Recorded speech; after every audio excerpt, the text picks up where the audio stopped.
Mulat ng mata, oras na ng pagbangon. Tapos na ang unos na dala pa ng kahapon, kasabay ng pagdiwanag ng bukang liwayway. Ito pagsubok na naman, kaya sarili ay sinanay. Sa bawat pagtawid sa daan na pahalang, ay bitbit ko ang bigat sa sarili. Tiniis ko para lang di maisip ang sumuko sa bilis ng orasan.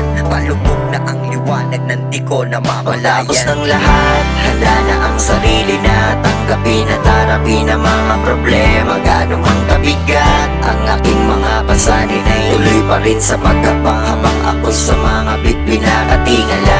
Asa pa sa himala, asa pang may himala, sa langit na katingala. Hinihiling na sana ang hiling ay mapansin at mapapakinggan. Sa bawat luhan tumutulong, may sugat na di pahilong. Sa bawat pagkutya mo ay sakit ang naliligong. Pero di ko ininda mga nasabi kinuble. Taliwas man sa loob, natuto pa rin ngumiti, natuto pa rin makibagi sa mga pinapagayan. Sunod pa rin sa hanin ng mga nakasanayan. Bagamat di madaling ngiti ng may dinadala, at ang maging mabuti ay nakakasawa din pala. Tapos ng lahat, handa na ang sarili na tanggapin at harapin ang mga problema. Gaano man kabigat ang aking mga pasanin, ay tuloy pa rin sa pagkapahamang ako sa mga bitbit na katingala.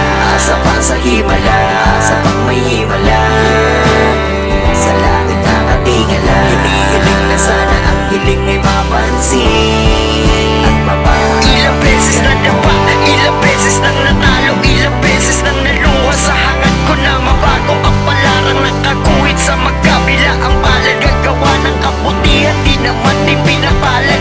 Nakakawalang gana na kumayod ng lubos. Kung kapalit ay katiting sa bayarin din ay kapos. Sa gabi na malamig, hangad ko lang iyong haplos. Pasan-pasan ko na problema kahit na kinakapos. Sa hininga, putang ina, di maiwasang maluha. Dahil sa'yo natutong tumayo ng kusang mag-isa habang ika'y nasa taas. Gabayan mo na lang sana kung sa tama at mali, at ang mali ay maitama. Pagtapos ng lahat, handa na ang sarili na tanggapin at harapin ang mga problema. Gaano mang kabigat ang aking mga pasanin, ay tuloy pa rin sa pagkapangabang ako sa mga bituin na katingal.